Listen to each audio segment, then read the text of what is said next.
So what? Did you lie awake in bed at 3 a.m. in the morning, tossing and turning, and have so many times? Yeah, so many times. From the minute I walked out of her showroom, as I said, I was like, oh shit, how the hell am I ever going to do that? Because you not only have to do one, you have to do what? How many 18. variations? 18 variations. 18 of them. Yeah. And you have.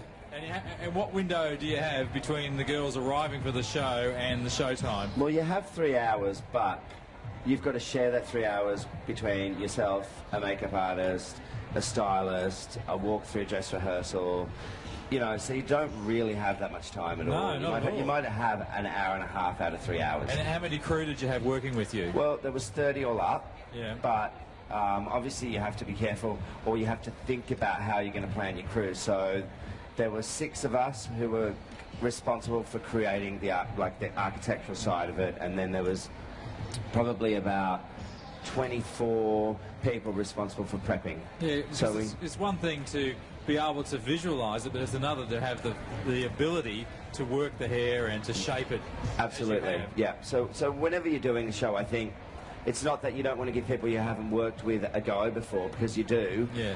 And I think the most important thing about that is that, the helpers and the preppers are there, and they're learning so much just through the watching. Absolutely. And it's exactly how I got to where I got to. It was like just watching people first, and then prepping and handing up, and then and then to the next level. So there was probably 3 people on each head, setting 2 at the sides, 1 at the back, and I think for me, I got that idea when I was in overseas working with Guido, and we were working on Sonia Raquel, and we were curling hair, and there was like 3 to 4 people on each head, and I was like, oh, okay, so that's allowed, great, let's do it.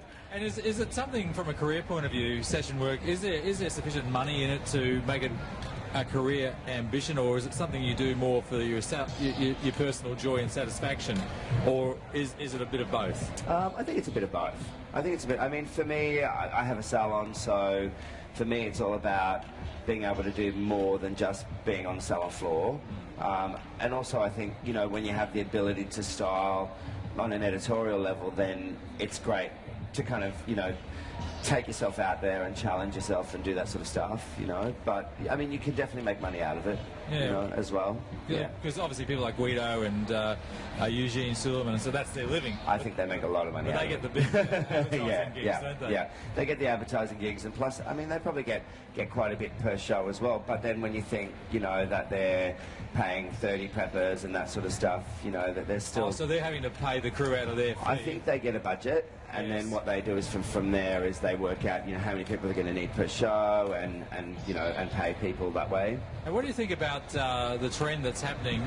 I'm not sure to what extent overseas, but certainly within Australia, where a lot of the designers now are, I guess, getting paid by product companies to be the hair direction ambassador or hair ambassador or whatever, and often people will be flown in to do the hair who have no session experience. Is that something which is problematic, or is it not an issue? Look, I think sometimes you can probably just tell when you're looking at a show and say, okay, well, this show has a very editorial feel to it, and this show has a very hairdressery feel to it.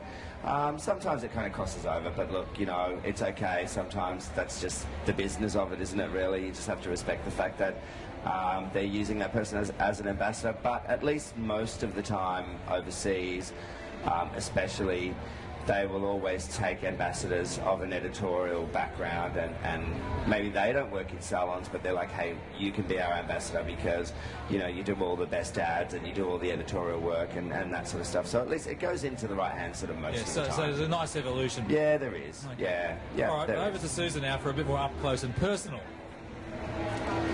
John, this is the part that we call the roundup, where we get to know a bit more about you. Probably a little bit more than you'd like us to. Yeah, probably. So, just can I lie? No, just treat me like your therapist and just say the first thing that comes into your head. Okay. And so the first question is, cat or dog? Cat. And why? I like pussies. And if you weren't a hairdresser, what would you be? A chef. And in the movie of your life, who would play you? I'd have to say Jack Nicholson. Jack Nicholson? Yeah. Only because he's crazy.